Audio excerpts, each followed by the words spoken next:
بعد فيديو المسموحات والممنوعات اللي انا عملته على الاكل اثناء الحمل، لقيت كتير جدا بعتني: يا دكتوره انا مش قادره اكل خالص، انا طول الوقت وانا برجع على طول حاسه بغثيان وكاء، مش قادره اكل اي حاجه، طاقتي كلها رايحه وتعبانه جدا. انا عامله لك بقى الفيديو ده عشان اعرفك الفرق بين الغثيان والكاء العادي اللي بيحصل اول 3 شهور لاي حامل عادي وبين اللي انت بتحكي فيه ده، لان اللي انت بتقولي عليه ده ليه ضرر كبير جدا عليكي وعلى جنينك. دي حاجه اسمها القيء المستعصي.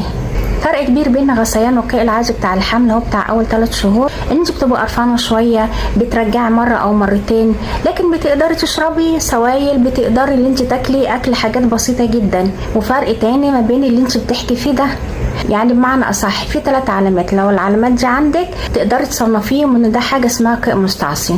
اول حاجه ان مفيش حاجه بتقعد في بطنك حتى الميه. تاني حاجه اللي انت بترجعي اكتر من 5 مرات في اليوم. تالت حاجه لما تلاقي راسك تقيله ومش قادره ترفعيها من على السرير وحاسه ان وزنك بيقل مش بيزيد.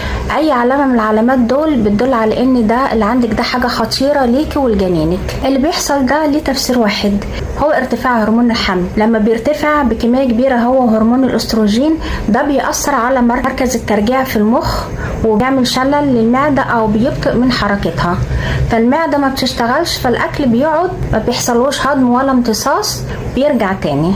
والحكاية دي بتحصل من 1 ل 3% من الحوامل بس. طب اشمعنى الستات دي بس اللي بيحصل لها كده؟ لان بيبقى فيه عوامل مساعدة. اول حاجة الحمل في توأم، لان الحمل في توأم بيزيد عندها نسبة هرمون الحمل، عشان كده بيزيد الموضوع معاها. تاني حاجة لو انت كان عندك جرثومة معدة من قبل لما تحملي ومعالجتهاش، فده بيزود الموضوع عندك. تالت حاجة لو عندك حمل عنقودي، في حاجة اسمها حمل عنقودي، ده هكلمكم عليه بعد كده. او لو عندك اي مشاكل في المشيمة ده بيزود الموضوع اكتر.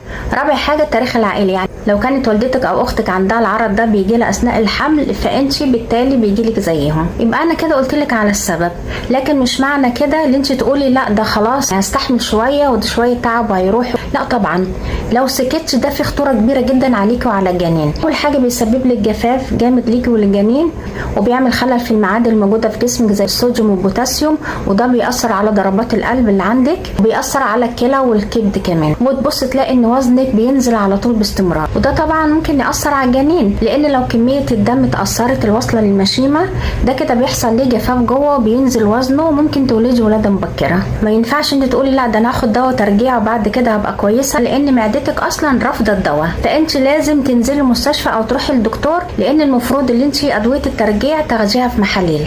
لازم تروحي حالا تعملي تحليل بول عشان يشوف الاجسام الكيتونية عندك، لان لو لقينا اجسام